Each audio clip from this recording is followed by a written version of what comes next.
Government officials have for long continued to run into trouble with courts for failing to obey orders. A case in point, the Kariobangi demolitions were a court order that stopped. The demolitions were ignored, with thousands of Kariobangi slum estate in Kariobangi North left homeless following the demolition of their houses. A few weeks ago, the High Court stopped destruction of the sanitizer booths that the Sonko rescue team had erected in several parts of Nairobi, pending determination of a case the team filed against the state.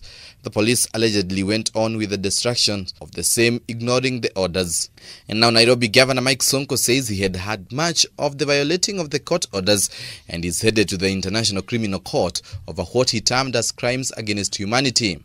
Sonko says it has become a norm for the government to ignore court orders and now has threatened to pursue legal action against Interior Principal Secretary Karanja Kibicho, Nairobi Regional Commander Wilson Jenga, and Nairobi Regional Police Commander Philip Ndolo at the ICC. Sonko said the government officials had in the same way defied court orders banning the state from interfering with the Sonko rescue team activities in the county while vandalizing sanitizing booths, seized face masks and stopped the team from fumigating the city streets, hence frustrating his efforts to flatten the COVID-19 curve. By doing so, Sonko said the officials had committed crimes against humanity recognized by the Rome Statute and the ICC.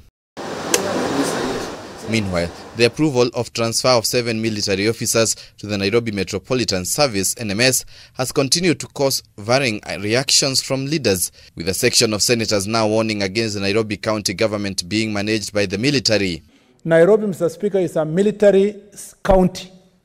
Something that I would never have imagined when we passed the Constitution of Kenya 2010. It's a shock that, Mr. Speaker, active military men who are supposed to operate in barracks and borders of Kenya are running civilian governments, Mr. Speaker.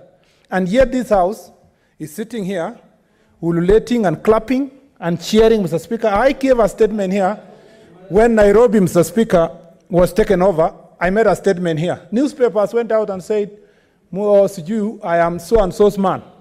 Mr. Speaker, I want to remain consistent.